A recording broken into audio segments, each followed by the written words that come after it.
আমন্ত্রণ যমুনা আইডেস্কে। শুরুতেই জানিয়ে দেব শিরোনাম। কাশ্মীরে সন্ত্রাসী হামলার জেরে সামরিক অভিযানে ব্যাপক গোলাগুলি, নিহত এক সেনা, পাল্টাপাল্টি পদক্ষেপে ভারত পাকিস্তান সম্পর্কে উত্তেজনা। শাটডাউনের কারণে কাশ্মীরের পেহেলগাম এখন ভুতুরে নগরী, সংঘাতের শঙ্কায় আলোচনায় পারমাণবিক শক্তিধর দেশ দুটির সামরিক সক্ষমতা।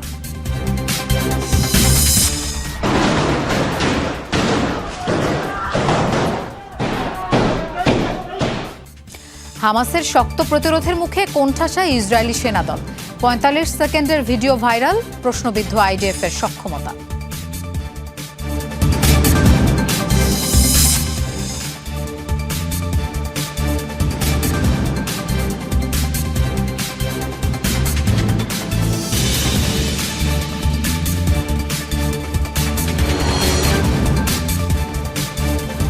এতক্ষণ শিরোনাম দেখছিলেন, আপনাদের সঙ্গে থাকছি আমি মৌসুমী আহমেদ লোপা। যাচ্ছি পুরো খবরে।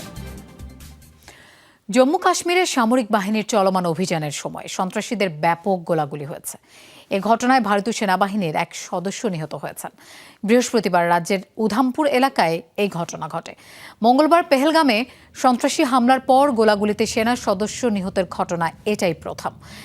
ভারতীয় বিভিন্ন গণমাধ্যম জানায়, চলমান অভিযানের অংশ হিসেবে এই এলাকায় তল্লাশি অভিযান চালাচ্ছে সামরিক বাহিনী। এ সময় সেখানে থাকা সশস্ত্র গোষ্ঠীর সদস্যদের সাথে গোলাগুলি হয়। এদিকে ভারত নিয়ন্ত্রিত কাশ্মীরে পর্যটকদের উপর হামলার ঘটনায় এখনও আটক করা হয়নি কাউকে। ৪ সন্ত্রাসীকে শনাক্ত করেছে গোয়েন্দা সংস্থাগুলো। 4 জনের ছবি ও নাম প্রকাশ করা হয়েছে। তারা হলেন আদিল, আসিফ ফুজি, সুলেমান শাহ এবং আবু তালহা। জম্মু কাশ্মীরে পর্যটকদের হামলা ঘিরে ব্যাপক উত্তেজনা তৈরি হয়েছে ভারত পাকিস্তান সম্পর্কে। পেহেলগামের ঘটনায় ইসলামাবাদকে দায়ী করে শক্ত পদক্ষেপের ঘোষণা দিয়েছে দিল্লি। বন্ধ করে দিয়েছে দুদেশের মধ্যে যোগাযোগের গুরুত্বপূর্ণ আটারি ওয়াঘা সীমান্ত। স্থগিত করা হয়েছে সিন্ধুর পানি বন্টন চুক্তি।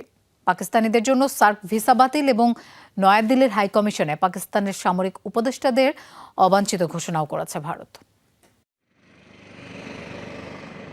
কাশ্মীরের সন্ত্রাসী হামলা কাঁপিয়ে দিয়েছে গোটা ভারতকে।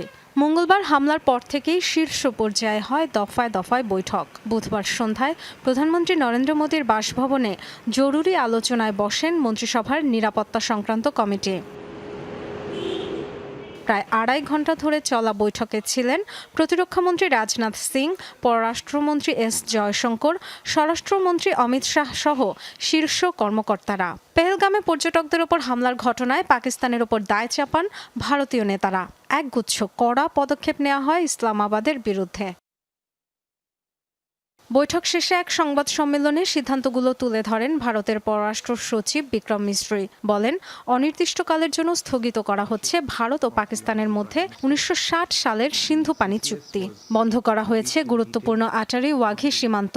পাকিস্তানিদের জন্য বাতিল করা হয়েছে সার্ক ভিসা। এই ভিসায় যারা এখন অবস্থান করছেন তাদের ৪৮ ঘন্টার মধ্যে ভারত ছাড়ার নির্দেশ দেওয়া হয়েছে। Cabinet Committee on Security met this evening. Cabinet committee on security মাননীয় প্রধানমন্ত্রীর সভাপতিত্বে বৈঠক করেছে। সন্ত্রাসী হামলার ভয়াবহতা বিবেচনা করে সিসিএস কিছু পদক্ষেপের সিদ্ধান্ত নিয়েছে। ১৯৬০ সালের সিন্ধু পানি বন্টন চুক্তি অনির্দিষ্টকালের জন্য স্থগিত থাকবে। আটারি চেকপোস্ট বন্ধ থাকবে। সার্ক ভিসার আওতায় পাকিস্তানি নাগরিকরা ভারতে প্রবেশ করতে পারবে না। Nepali citizen were killed. এছাড়া নয়াদিল্লির হাইকমিশনে অবাঞ্ছিত ঘোষণা করা হয়েছে পাকিস্তানের সামরিক উপদেষ্টাদের। ১ সপ্তাহের মধ্যে ভারত ছাড়তে বলা হয়েছে তাদের। ইসলামাবাদে ভারতের হাইকমিশন থেকেও প্রত্যাহার করা হবে সামরিক উপদেষ্টাদের। ভারত পাকিস্তান দুই দেশেরই দূতাবাসের কর্মীর সংখ্যা ৫৫ থেকে নামিয়ে আনা হবে ৩০ জনে। সার্বিক নিরাপত্তা পরিস্থিতি পর্যালোচনা করে সব বাহিনীকে সর্বোচ্চ সতর্ক থাকতে বলা হয়েছে। হামলায় দায়ীদের বিচারের আওতায় আনা হবে, তাদের অর্থায়নকারীদের। মোদির নেতৃত্বাধীন বৈঠকে পেহেলগামে হামলাকারীদের পাশাপাশি এর পেছনের হোতাদেরও খুঁজে বের করে ব্যবস্থা নেওয়ার হুঁশিয়ারি দিয়েছেন ভারতীয় মন্ত্রীরা। Dorothy Tasrin, Jamuna News. এদিকে ভারতের আচরণকে অপরিপক্ক এবং অতি সতর্কতামূলক আখ্যা দিয়েছেন পাকিস্তান। পেহেলগামে হামলার ঘটনার সাথে পাকিস্তানের জড়িত থাকার অভিযোগ তুলে ভারতের বিভিন্ন পদক্ষেপ নেওয়ার ঘোষণায় এই প্রতিক্রিয়া জানায় ইসলামাবাদ। এদিকে দিল্লিকে পাল্টা জবাব দিতে জরুরি নিরাপত্তা বৈঠক চলছে পাকিস্তানে। প্রধানমন্ত্রী শাহবাজ শরীফের নেতৃত্বে এতে অংশ নিয়েছেন দেশটির 3 বাহিনীর প্রধান। পেহেলগামে সন্ত্রাসী হামলাকে কেন্দ্র করে তীব্র উত্তেজনা চলছে পাকিস্তান এবং ভারতের মধ্যে। হামলার সাথে ইসলামাবাদের জড়িত থাকার অভিযোগ আনে দিল্লি। এতে তীব্র ক্ষোভ জানিয়েছেন দেশটির সাধারণ মানুষ।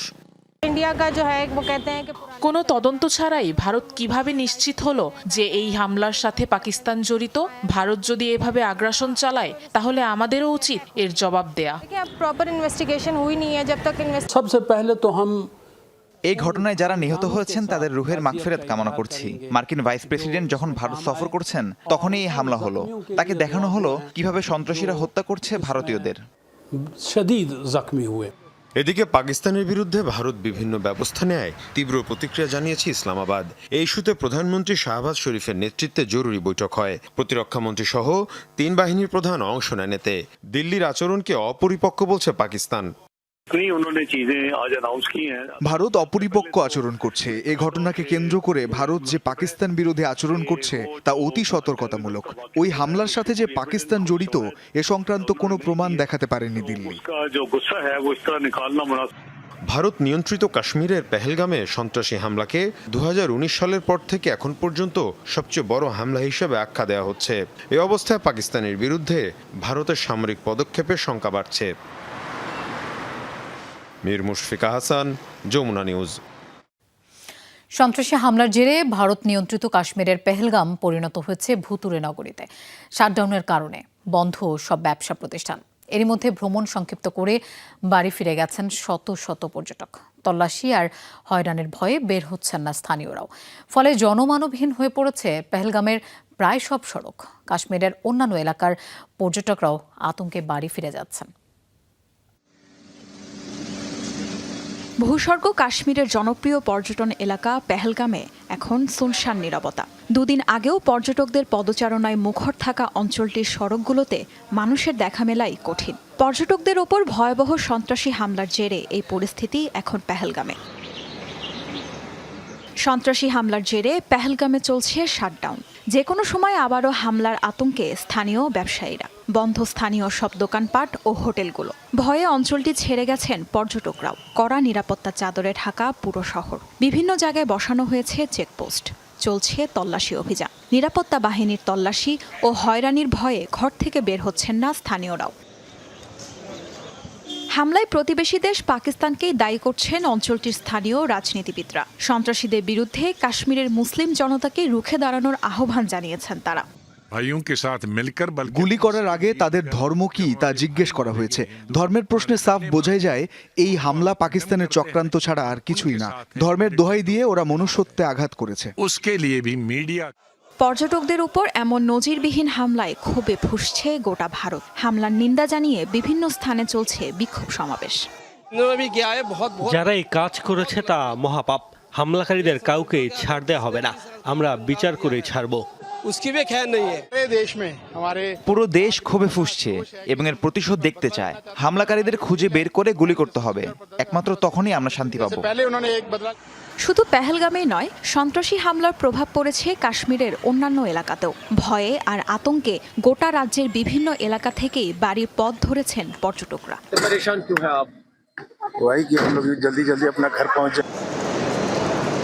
তাসরিয়ান সোবহান, যমুনা নিউজ।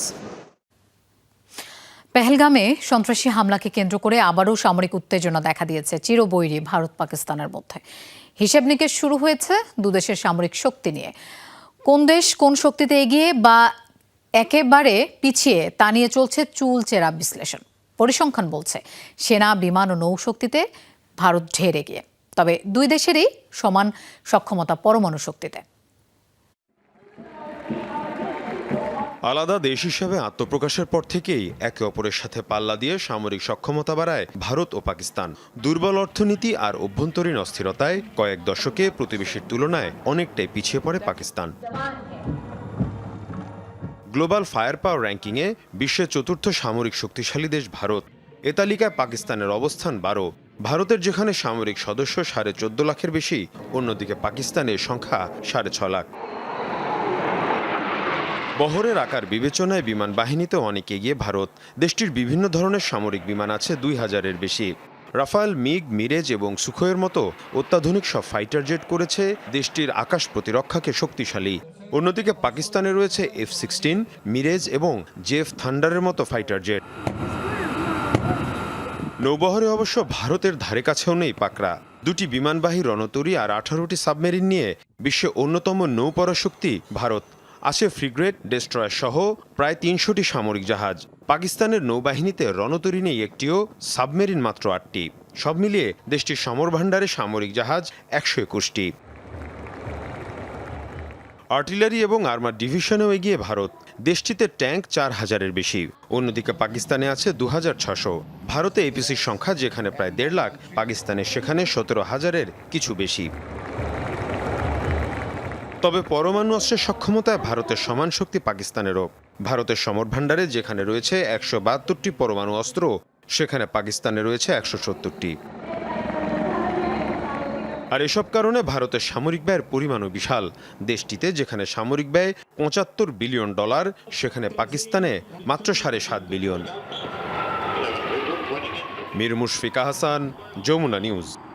পাকিস্তানের বালুচিস্তানে আততায়ীদের গুলিতে নিহত হয়েছে টিকা কর্মীদের নিরাপত্তা প্রদানকারী 2 কর্মী। বুধবার তেরি নামক এলাকায় পোলিও টিকা দিতে যায় একদল স্বাস্থ্যকর্মী। তাদের নিরাপত্তার দায়িত্বে ছিল সেই 2 নিরাপত্তা কর্মী। কর্তৃপক্ষ জানায়, ভ্যাকসিনেশনের মাঝখানে একটি মোটরসাইকেলে কয়েকজন দুর্বৃত্ত এসে টিকা কর্মীদের লক্ষ্য করে এলোপাতাড়ি গুলি ছোড়ে। এতে ঘটনাস্থলেই মৃত্যু হয় এক নিরাপত্তা কর্মীর। গুরুতর আহত অবস্থায় হাসপাতালে মারা যায় অপরজন। তবে অক্ষত আছে স্বাস্থ্যকর্মীরা। টিকাকর্মীদের লক্ষ্য করে পাকিস্তানে হামলার ঘটনা নতুন নয়। জঙ্গি গোষ্ঠীদের ধারণা, পোলিও টিকা দিয়ে পাকিস্তানি নাগরিকদের উপর নজরদারি ও বন্ধ্যাত্ব তৈরির ষড়যন্ত্র করছে পশ্চিমারা। গাজায় ইসরায়েলি বর্বরতায় মৃত্যু হয়েছে আরও 45 ফিলিস্তিনের। আহত হয়েছেন অন্তত 100 জন। বুধবার শরণার্থী শিবির টার্গেট করে দফায় দফায় চালানো হয় হামলা। রাতভর একাধিক হামলায় নিহত হয়েছেন অন্তত 13 জন। এর মধ্যে নুসাইরাত ক্যাম্পের কাছে একটি তাঁবুতে বিমান হামলায় মৃত্যু হয় 3 শিশুর। গাজা সিটির শেখ রাদওয়ান এলাকার একটি বাড়িতে হামলায় প্রাণ হারান নারী ও 4 শিশু সহ 6 জন। এদিকে অধিকৃত পশ্চিম তীরের আল ইয়ামুন শহরে ইসরায়েলি বাহিনী গুলি করে হত্যা করেছে 12 বছর বয়সী এক কিশোরকে। ইসরায়েলি দখলদাররা উত্তর জর্ডান উপত্যকার একটি গ্রামে গুলি করে হত্যা করে 5 ফিলিস্তিনিকে। আগুন ধরিয়ে দেয় ফসলের জমি ও ঘরবাড়িতে। বিশ্বের অন্যতম প্রশিক্ষিত এবং যুদ্ধ সরঞ্জামে সুসজ্জিত ইসরায়েলি সামরিক বাহিনীর কাছে এখনও আতঙ্কের নাম হামাস। ফিলিস্তিনি সংগঠনটির অতর্কিত হামলায় আইডিএফ সেনাদের নাস্তানাবুদ হওয়ার 45 সেকেন্ডের চাঞ্চল্যকর এক ভিডিও প্রকাশিত হয়েছে সম্প্রতি। হামাসের ঊর্ধ্বশ্বাস অ্যাম্বুশের মুখে রীতিমতো কোণঠাসা হয়ে পড়ে ইসরায়েলি সেনারা।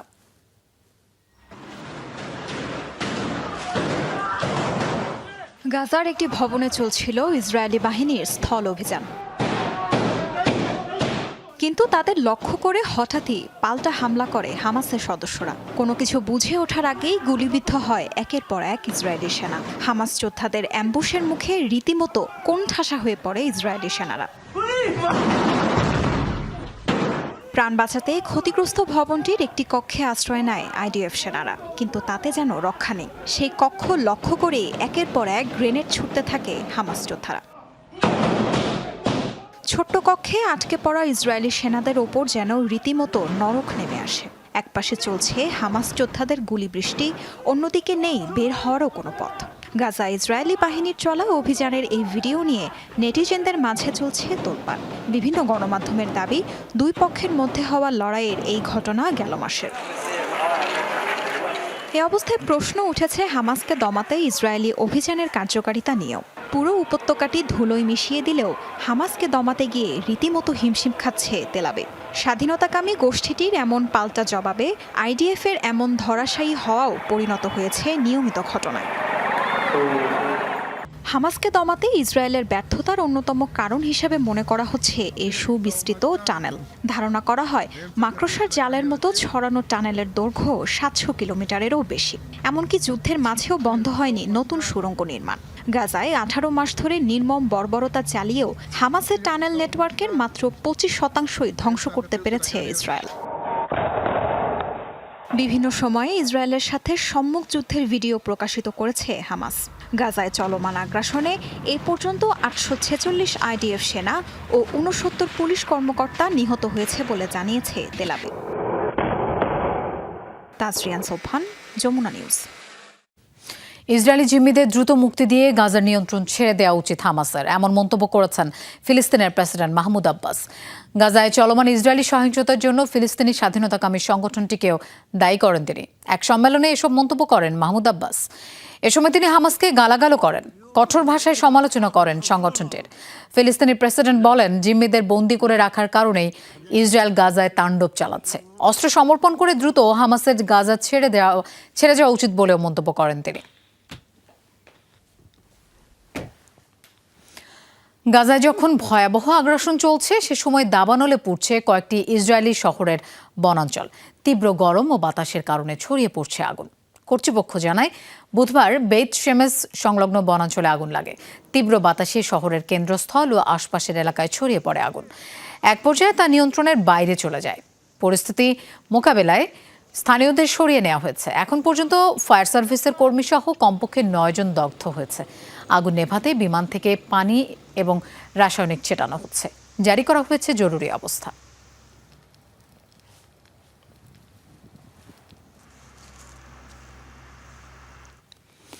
ইউক্রেনের রাজধানী কিয়েভ লক্ষ্য করে রাতভর মিসাইল ও ড্রোন হামলা চালিয়েছে রাশিয়া।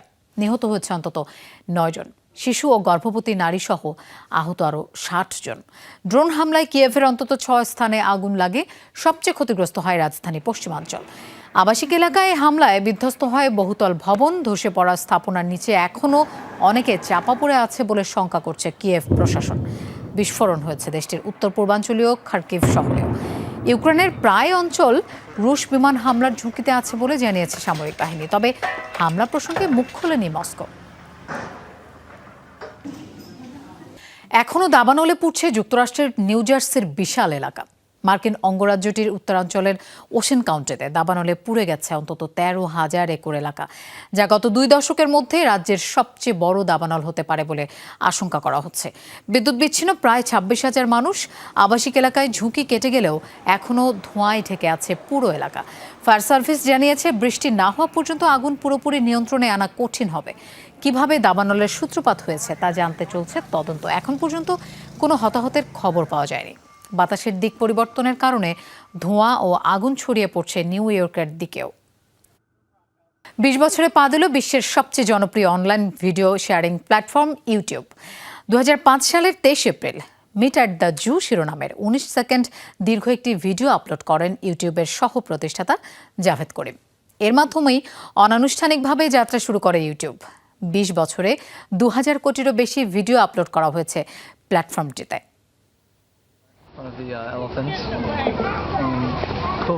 2005 সালের 23 এপ্রিল প্রকাশিত হয়েছিল এই ভিডিওটি।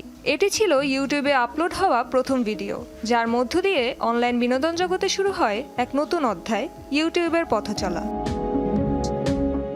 মি অ্যাট দ্য জু শিরোনামের 19 সেকেন্ড দীর্ঘ ভিডিওটি আপলোড করেন ইউটিউবের সহ প্রতিষ্ঠাতা বাংলাদেশি জার্মান বংশোদ্ভূত জাভেদ করিম। ভিডিওতে দেখা যায় যুক্তরাষ্ট্রের ক্যালিফোর্নিয়ার স্যান ডিয়েগো চিড়িয়াখানায় 2টি হাতির সামনে দাঁড়িয়ে কথা বলছেন জাভেদ। এখন পর্যন্ত 35 কোটি 60 লাখ বারেরও বেশি দেখা হয়েছে me at the zoo. YouTube জগতের অন্যতম জনপ্রিয় ভিডিও এটি। 2005 সালের 14 ফেব্রুয়ারি youtube.com-এর ডোমেন নিবন্ধন করেন পেপ্যালের 3 সাবেক কর্মী চ্যাড হার্লি, স্টিভেন চেন ও জাভেদ করিম। প্রথমে অনলাইন ডেটিং সাইট করার লক্ষ্য থাকলেও পরবর্তীতে ভিডিও শেয়ারিং প্ল্যাটফর্ম হিসেবে যাত্রা শুরু করে ইউটিউব। 2005 সালের এপ্রিলে প্রথম ভিডিওটি আপলোড করেন জাভেদ। একই বছরের 15 ডিসেম্বর আনুষ্ঠানিকভাবে চালু হয় প্ল্যাটফর্মটি। এরপর থেকেই বাড়তে থাকে ইউটিউবের জনপ্রিয়তা। এ জনপ্রিয়তা চোখ এড়ায়নি প্রযুক্তি প্রতিষ্ঠান গুগলের। 2006 সালের 9 অক্টোবর 165 কোটি মার্কিন ডলারে ইউটিউবের মালিকানা কিনে নেয় গুগল।